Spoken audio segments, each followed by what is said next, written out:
Found and Explained is powered by Squarespace. May 1944. British Hawker Tempests take off to intercept a pair of the infamous German V-1 missiles flying right towards London. But something isn't right. The missiles are flying in formation. Nevertheless, the Tempests could catch up to them and shoot them down easily. Or so they thought. As they started their approach, hands on the trigger, suddenly the missiles started maneuvering, diving sharply and invading fire before sweeping through the British defences, hitting a destroyer and engulfing them in a ball of fire. Because this was no ordinary V-1 missile, but a Nazi kamikaze jet instead.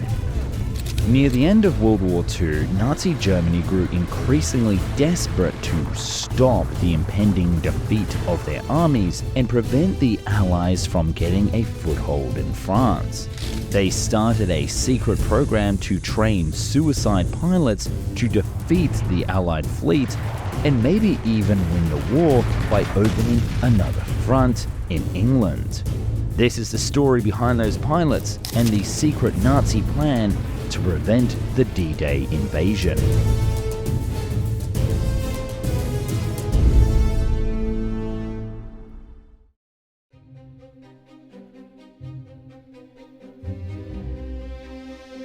By 1944, things were starting to look pretty bleak for the frustrated Austrian painter.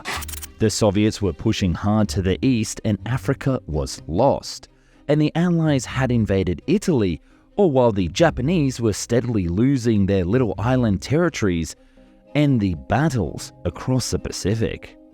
So Otto Skorzeny, commander of the elite paratrooper unit that had rescued Mussolini from captivity, suggested Hitler a new tactic to inflict heavy and expensive losses on the Allies. Since there were so many fanatics and zealots in the ranks of the German armed forces, than rational humans, there would be a steady supply of people ready for suicide missions. Hajo Hermann, a decorated Luftwaffe pilot, was also another officer advocating for a similar suicide tactic, although he saw the perspective in ramming Allied bombers in flight rather than attacking static ground targets. But in the end, the key figure to persuade Hitler in creating a kamikaze squadron was neither of these men, but a woman. Hannah Reich was a daredevil test pilot and one of the few women who had earned the Knight's Cross as a test pilot on the Me-163. In a visit to Berghof, Hitler's residence, she persuaded him to allow for the formation of such a unit that would perform suicide missions against Allied naval vessels and prevent the imminent Allied offensive in the English Channel.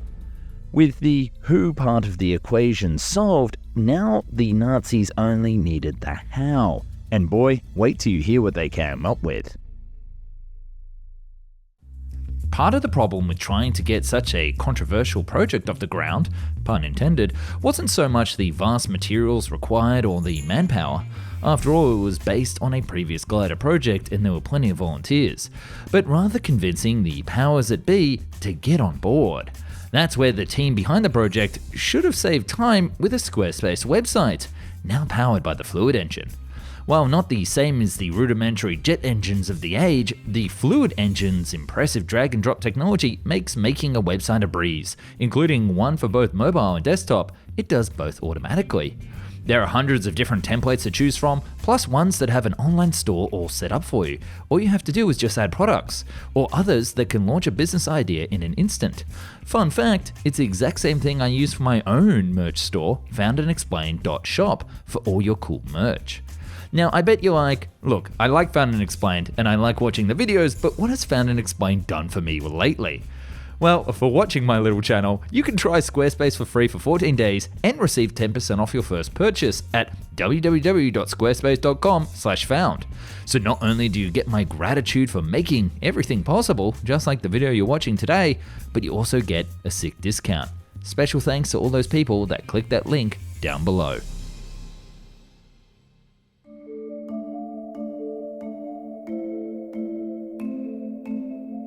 Now, kamikaze pilots were not a new thing by 1944, with the Nazis well aware of the effectiveness of Japanese kamikaze pilots.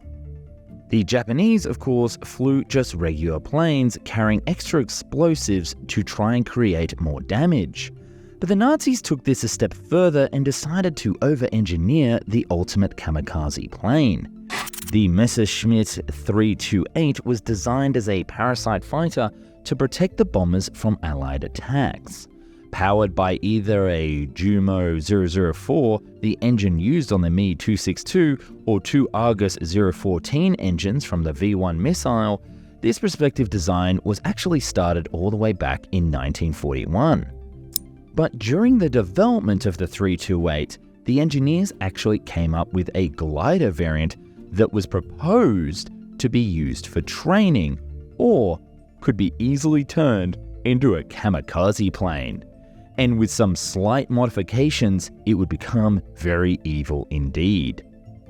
And thus, with the plane selected and the men chosen, the Leonidas Squadron was formed as part of the secret KG-200 unit of the Luftwaffe.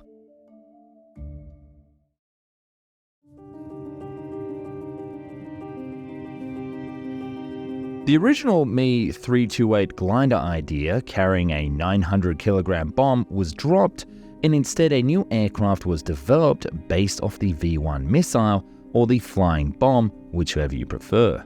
The official name of the V-1 was actually the Fieseler Phi 103, with the kamikaze variant getting a little R at the end of the name, making it the Phi 103R, standing for Reichenberg, as in the famous castle in Germany. During development, the aircraft went through several more design iterations. The R1 was a single-seat glider tested by the famous test pilot herself. Next, we have the R2, which was a glider with two seats made for a pilot and a trainer, with the trainer cockpit taking the place where the warhead would usually be. The R3 was a pulse jet-powered two-seater to test the jet engines, and then the R4 was the combat-ready model. There was even a fifth variant proposed called the R5 that, after the project cancellation, was turned into a trainer for He-162 pilots. The basic Phi 103 fuselage was divided into 6 compartments, housing the magnetic compass, an explosive warhead, fuel tanks, 2 circular compressed air bottles, and the autopilot, along with the servo mechanisms for controlling the rudder and the elevators. On the R4, the combat-ready model, the guidance system was actually removed, making room for a small cockpit with basic instruments and flight controls for the pilot, right in front of the intake of the Argus 014 engine. The wing engines were further hardened so the aircraft could cut through the cables of balloons, whilst the 900-kilogram warhead remained the same as the V-1 rocket. Now, this kamikaze jet wouldn't actually take off. You'll notice that I made no mention of a landing gear. A He-111 bomber would actually be modified to carry 1 or 2 of the kamikaze aircraft into battle, and then when released, the pilots would then take over the commands and fly to their respective targets up to 700 kilometers per hour. The initial idea called for the pilots to actually try and bail out before hitting the target. But remember how I said this project was super sinister? Well, this is where the truth came out. Tests and data suggested that there was maybe around about a 1% chance of surviving because of the engine intake proximity to the cockpit. And a lot of these surfaces the pilot would actually hit when they jumped out of the plane at high speeds. So it's actually very likely that these kamikaze suicide pilots were told that they would be able to survive, but the actual statistics would prove otherwise. They never actually told this to the pilots, but they did have them sign a waiver when they joined the squadron that they were aware of the purpose of the missions and that they would most likely lead to certain death. What a disclaimer, huh? As Otto Skorzeny imagined, there was no shortage of volunteers or fanatics ready to die for the Reich. And when the Allies eventually landed on the coasts of Normandy, the concept itself was pretty clear. So why exactly did we never hear about these Nazi kamikaze pilots in the field of battle?